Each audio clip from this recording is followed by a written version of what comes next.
flesh and bone that gonna live, get old, dry up, and go in the damn ground. So you fucking suck the way porn star and the way everybody else fucking is sucking. See, everybody's not created for that bullshit. All that goddamn, some of these motherfucking niggas and these bitches is goddamn long-distance fuckers and goddamn cross-country fuckers. That's why a lot of them like to do porn, because they love to fuck all day, every goddamn day, different folks, and they get money to do the shit. Everybody, I'm not built for it tough like that. Can't nobody just fuck me every day, all kind of days.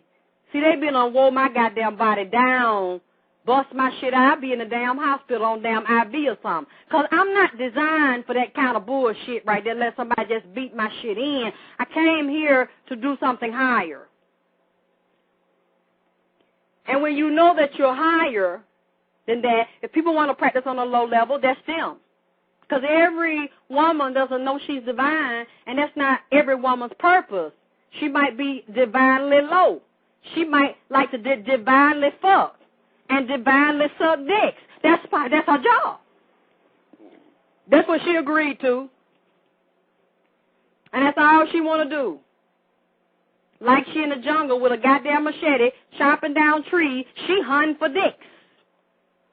Going through the goddamn internet, going through the motherfucking newspaper, going in the club, chopping down trees and shit, moving niggas and bitches out the way, hunting for a particular kind of goddamn dick to suck the goddamn nutrients out of it.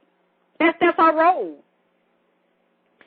But for the ones of you that have realized there's something different and very unique about you, you must know your anatomy, physiology, and biology transcends the physical, and that you are at 24/7, always connected to the sun, the moon, the stars, this universe, and all others that ever will be in the past, present, and the ones that are going to be created. So you have to learn to listen.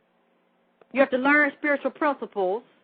You have to learn to meditate, do yoga, pull your way from silly women that do silly, childish things, have a lower level conversation and mentality about themselves and sexuality, because we have to teach ourselves, and we have daughters to teach, and we have sons to teach, and we have to set an example for our sons.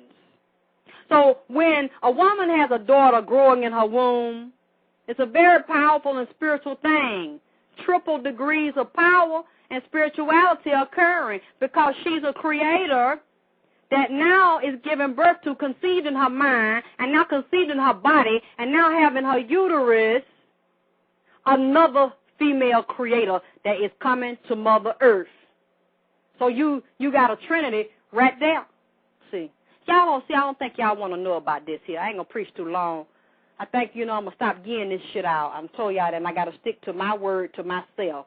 I'm going to start putting this shit on CD or putting telecast like everybody else doing. Jewel Pookrum and all the other people, they asking for a donation for their shit. And they damn right to ask for one, because they're giving you knowledge that you don't have about yourself. And black people got to stop feeling this victim mentality, like they ain't got shit, so they can't give you shit.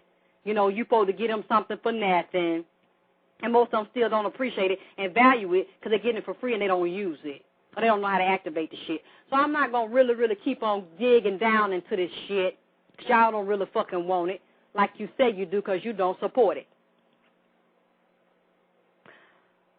So I'm getting back here to the 17-year-old girl. She called me. We were talking today. And I said, you must realize that your mother was responsible not only for, in the eyes of God. I said, even you can find biblical scriptures relating to this, that your mother was given the child by God. And then, even if she doesn't have a male, first of all, a woman picks her man, and she's supposed to know that man inside and out.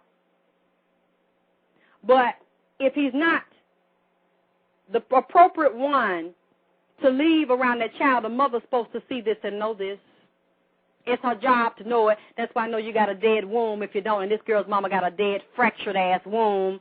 And she got mad at me because I called her out on the shit. First I started talking to her daughter about this, and I said, the mother was supposed to be a good steward over the gifts that were given to her. And children are gifts that are given to the mother first. I don't care how many times a man lay with her and ejaculate in her, the baby still comes through and is incubated in the sacred space of the mother. So she's supposed to take that responsibility very seriously and supposed to be a good steward. Because the ancestors and the Creator watch how you treat your children and how you don't treat your children.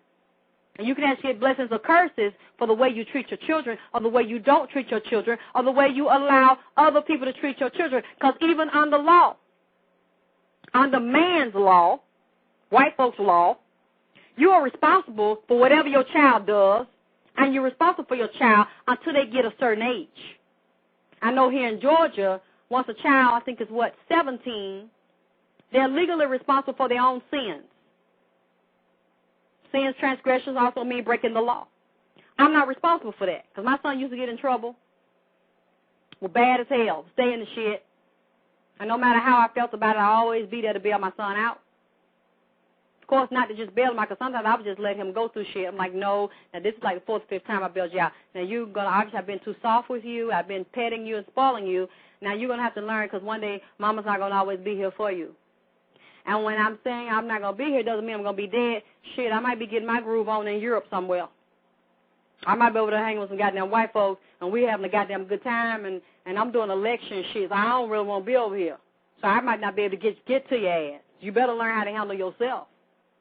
Because I ain't going to keep on dealing with this dumb nigga shit too much longer. So you better goddamn wake up and stop acting like a dumb nigga and realize what the fuck is going on around you and have your wits about you like I've always tried to tell you to do. But see, that's your job. Whether you like it or not, whether the child irritating you, if that child gets in trouble, the child stumbles and falls, if the child is still a minor in the eyes of the law and based on spiritual principle, if you know, because sometimes, now let me tell y'all something, the law does not always mean when the child gets a certain age, you let the child go. If you spiritually, mentally, and emotionally and psychologically feel that child is slow, you are committing a great sin to let that child go out on its own because you know the child is going to fail. You know the child is going to fall and make some devastating mistakes because the child is ignorant to the law. Ignorant to the laws of the universe, ignorant to spiritual laws and cosmic laws of the earth realm, and has no ability to protect itself spiritually, mentally, emotionally, physically, socially, legally. You know this child, but you're so tired of the child that you want the child to get out your house, or you don't want to talk to him, be bothered no more, but you know the child is not equipped, and you did not do your job in equipping that child. Now, if the child is wayward and won't listen and run the streets, that's a different thing. That means that's the way that child has, the soul has chosen to learn. They'll come back to you later and say, Mama, you was right. If you can't do nothing with them, yes, let them go on. But if that child's not disrespecting you, disrespecting your house, they might just do shit at school or getting the shit in the street, and you still have some kind of control over the child will try to listen, and you see that your approach in the past has not worked. The child is still slow. It is your spiritual, mental, emotional, moral, and even legal and social obligation to save your own goddamn child, because the child is going to be a menace to society and a menace to itself. And then it's going to be a reflection of what you did and did not do that you should have done. So the mother, and I know it might sound hard to a lot of you, but as again, I will remind you, I am a mother. So I'm not talking about anything I don't know, and it is a burden, especially when you have to raise children alone, when you don't have a man that's there. However, ignorance of the law is no excuse, and we still suffer because we don't know, and we refuse to find out, and nobody wants to hear no pity party, and nobody wants to hear no goddamn excuses. Because if a mother, and this has happened, and I'm sure a lot of you know, you read the news, you will find out. If a mother has a boyfriend or a husband in the house that rapes and beats the child, the mother does not do anything.